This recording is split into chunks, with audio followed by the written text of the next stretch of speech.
Olá pessoal, meu nome é Fernanda Mello, eu sou advogada especialista em direito médico e hoje eu vim aqui falar com vocês sobre o consentimento esclarecido do paciente.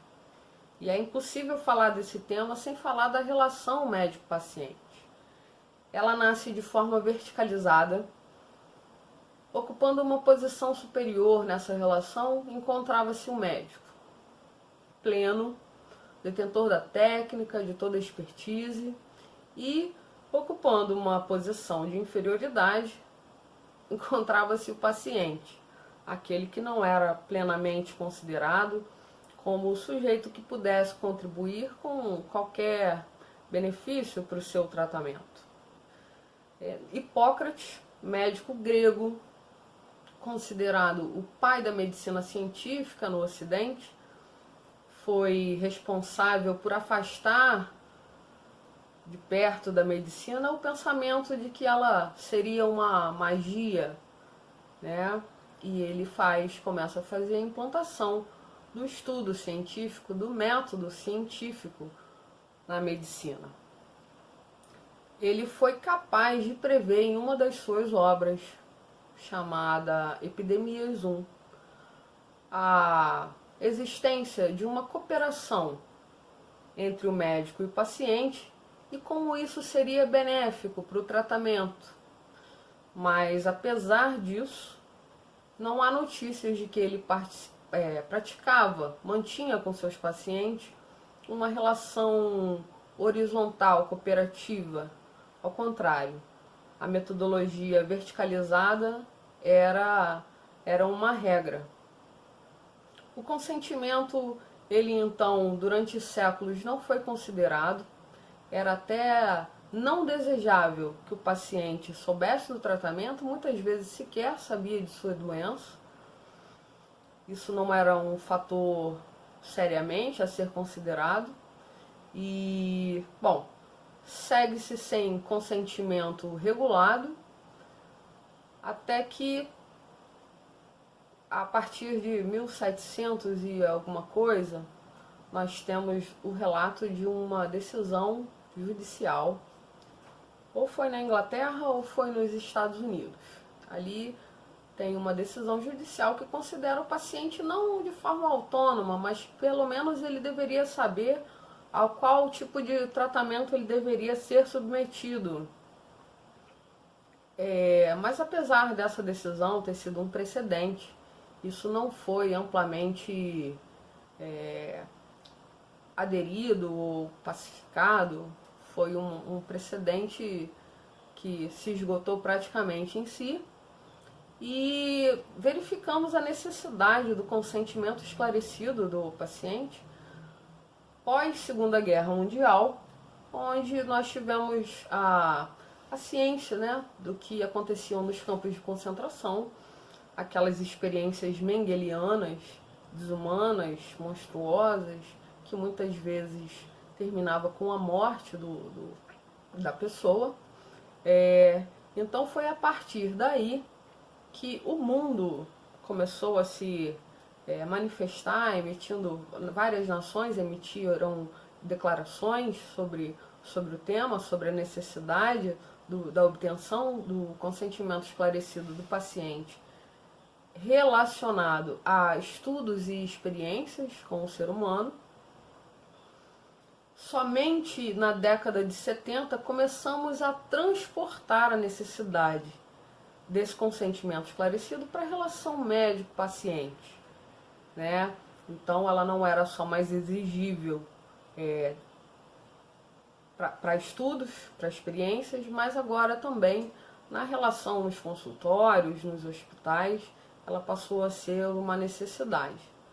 Isso no Brasil começa a se intensificar com a promulgação da Constituição de 88, onde nós aderimos aos direitos fundamentais do ser humano, e a relação médico-paciente não ficou fora da adesão, da consideração do ser humano como um ser individual e com capacidade para decidir, né, o que seria melhor para a sua vida, incluindo assuntos relacionados a tratamentos de saúde, diagnóstico e qualquer outro que permeie a relação médico-paciente. Seguindo, agora nós precisamos considerar que a relação médico-paciente ela precisa ser analisada do ponto de vista contratual.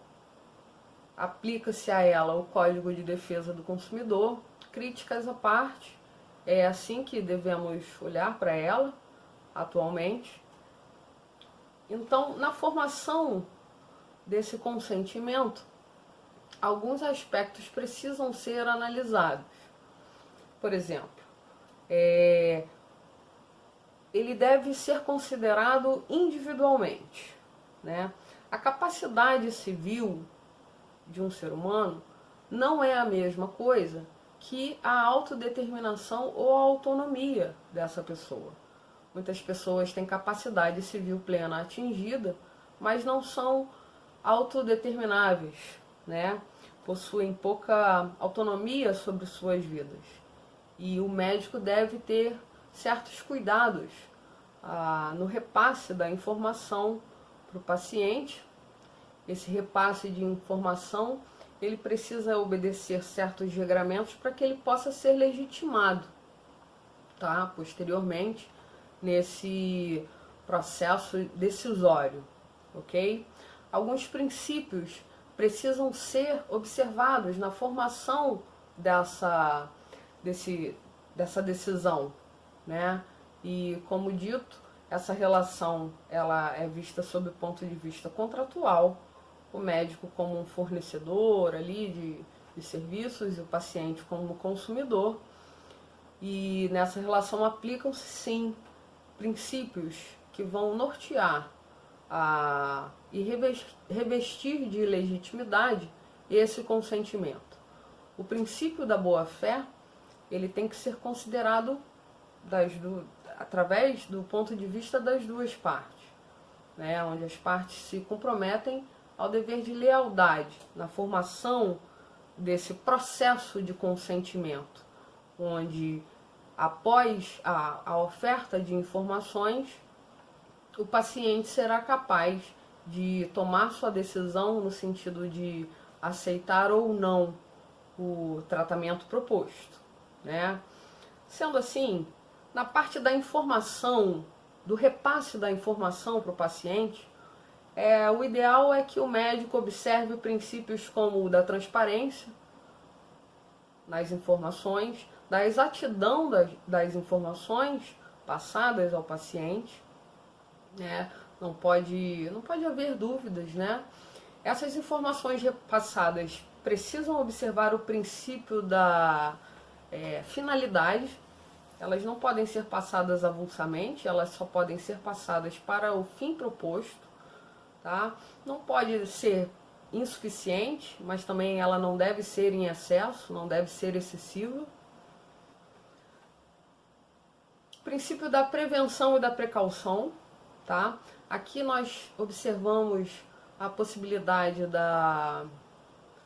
do privilégio terapêutico, onde o médico vai poder analisar se o repasse de determinada informação pode causar certa instabilidade no paciente, mas que no geral a ser considerada ela é inferior ao benefício proposto, né? Então, caso o médico acredite que alguma informação venha a causar um dano injustificável a esse paciente e que o benefício que ele vai obter aderindo ao tratamento é superior, ele pode gozar desse privilégio e, para o bem do paciente, fazer a ocultação dessa informação.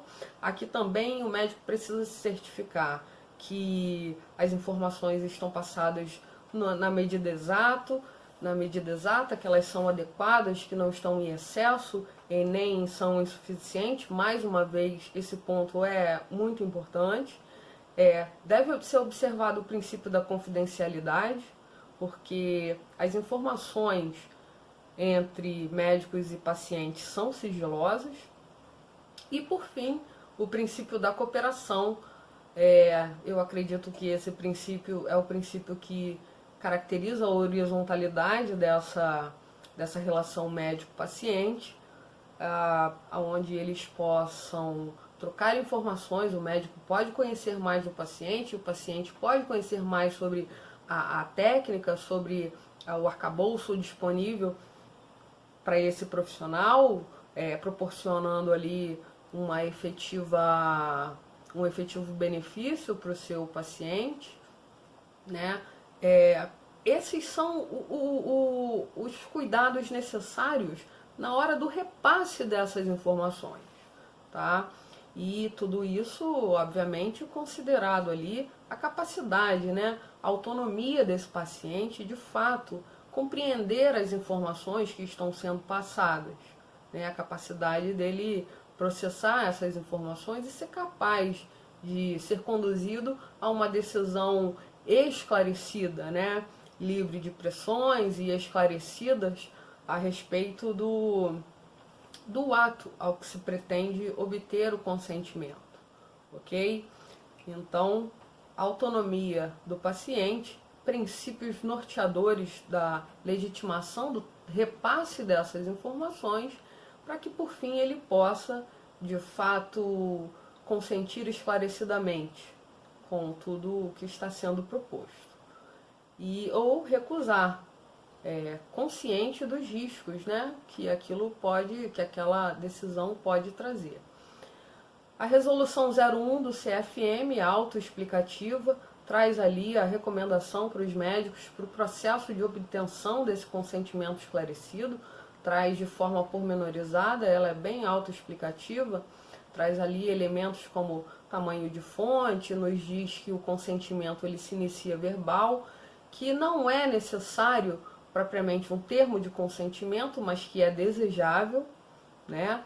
Isso garante, uma segurança para o médico e é uma segurança para o paciente também. Traz ali informações do tipo tamanho de fonte, são coisas protocolares, né, a serem consideradas. De toda sorte, fica aqui um questionamento que é importante de ser feito e deve ser analisado sob o princípio da razoabilidade, que é a quantidade de informações a serem repassadas para esse paciente. Porque a qualidade está clara.